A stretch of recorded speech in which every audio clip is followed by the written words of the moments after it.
नमस्कार बच्चों, कैसे हो आप सब। उम्मीद करता हूं कि आप सब अच्छे होंगे और अच्छे रहें, इसकी मैं कामना करता हूं और आपकी पढ़ाई भी बहुत अच्छी चलती रहे, ये मेरी शुभकामना है। तो बच्चों, आज हम करने जा रहे हैं क्लास 7 के हिंदी की वर्कशीट नंबर 16 और आज की हिंदी की जो हेडिंग है वह ली गई है पापा खो गए, इस चैप्टर से ली गई है। और बहुत ही विचित्र बात आपको समझाई जा रही है। यहाँ कल्पना लोक की बातें बताई जा रही है। कल्पना करना सबको अच्छा लगता है और जब भी कोई अकेले में होता है तो कुछ ना कुछ कल्पना करते रहता है। जैसे मेरे पास ये होता, वो होता, मैं ऐसा करता, वैसा करता, यहाँ जाता, वहाँ घूमता, इस तरह की बातें चलती रहती हैं। तो हमारी कल्पनाओं का संसार बहुत ही विचित्र है। मतलब कि हम कुछ भी कल्पना कर सकते हैं। आज यहाँ है, कल्पना कर सकते हैं कि हम प्रधानमंत्री बन जाएं, हम अमेरिका चले जाएं, हम किसी हिल स्टेशन पर घूमने चले जाएं। इस तरह की कल्पना वाली बातें, मतलब कल्पना हमारे मन में आते रहती है।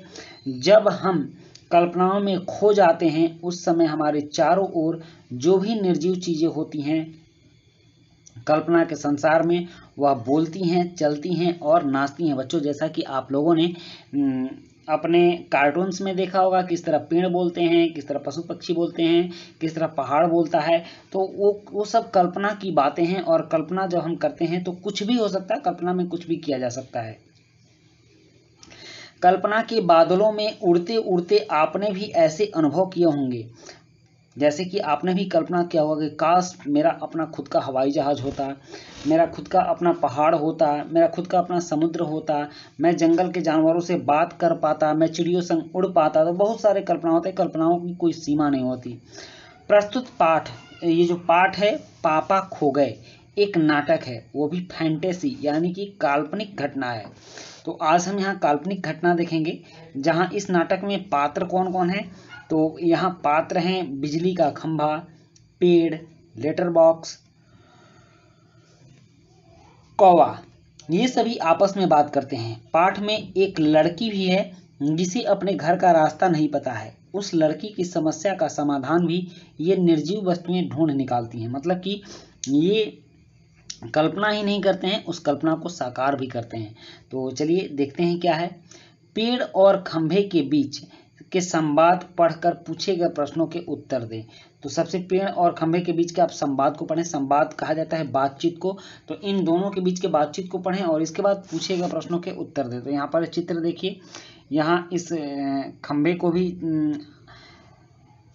आदमी की तरह दर्शाया गया है, पेड़ को भी आदमी की तरह दर्शाया गया और लेटर बॉक्स को भी आदमी की तरह दर्शाया गया। मतलब सबको ऐसा माना गया है कि सारे के सारे मनुष्य हैं और सभी कुछ ना कुछ आपस में बात कर रहे हैं। तो हमें बात किसकी जानी है? पेड़ और खंभे की। पेड़ बोल रहा है, मुझ पर भी एक रात आसमान से गड़गड़ाती बिजली आकर पड़ी थी। बिजली तो जानते हो, आसमानी बिजली जो गिरती है बरसात के दिनों में, जो बादल टकराते हैं और उससे जो बिजली बनती है वो बहुत तेज आवाज़ भी करती है और चमकती हुई नीचे गिरती है और वो बहुत शक्तिशाली होती है। जिस चीज़ पर गिरती है उसमें आग लगा देती है। वो बिजली थी या आफत, याद आते ही अब भी दिल धक धक करने लगता है। और बिजली जहाँ गिरी थी वहाँ खड्डा कितना गहरा पड़ गया था। अब जब कभी बारिश होती है तो मुझे उस रात की याद हो आती है। अंग थर थर कांपने लगते हैं। खंभा, तो खंभा बोलता है, मेरी तबीयत ही लोहे की है। खंभा बोलता है, मैं तो लोहे का ही हूँ, मैं बीमार नहीं पड़ता, वरना कोई भी इस तरह बारिश, ठंडी धूप में खड़ा रहे तो जरूर बीमार पड़ जाएगा। खंभा कहता है कि मेरी तरह अगर कोई बारिश में भी खड़ा रहे, धूप में भी खड़ा रहे, ठंड के रात में भी खड़ा रहे, गर्मी के रात में भी खड़ा रहे तो जरूर बीमार पड़ जाएगा। पड़ जाएगा या नहीं, ये पूछता है किससे? पेड़ से। कितने दिन बीत गए, कितनी रातें, लेकिन मैं बराबर इसी तरह खड़ा रहता हूँ। तो यह बात खंभा पेड़ से करता है। अब कुछ प्रश्न है, जैसे कि किसे याद कर पेड़ का दिल धक धक करने लगता है? जहाँ बिजली गिरी वहाँ क्या हो गया था? खंभा बीमार क्यों नहीं पड़ता? आसमान में बिजली क्यों चमकती है? और सबसे आखिर में जो प्रश्न है वह ये है कि यह गतिविधि है और यह इंटरेस्टिंग है। आप भी किन्हीं दो निर्जीव वस्तुओं के बीच संवाद अपनी कल्पना से लिखिए। मतलब दो निर्जीव वस्तुओं के बीच के बात को लिखना है, उसमें कुछ भी लिख सकते हो। आप कुर्सी टेबल के बीच की बात लिख सकते हो, आप रिक्शे और उसके पहिए की बात लिख सकते हो, आप ट्रेन और उसके पहिए की बात लिख सकते हो, कुछ भी लिख सकते हो। तो इस तरह से अपने खुद से कल्पना करके लिखना है। तो चलिए अब इन प्रश्नों के उत्तर लिखते हैं।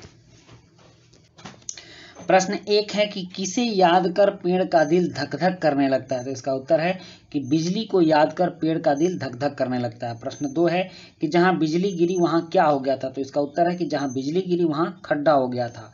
फिर प्रश्न 3 है कि खंभा बीमार क्यों नहीं पड़ता, तो इसका उत्तर है कि क्योंकि खंभे की तबीयत ही लोहे की है। और प्रश्न 4 है कि आसमान में बिजली क्यों चमकती है, तो इसका उत्तर है कि आसमान में बादलों के टकराने से बिजली चमकती है।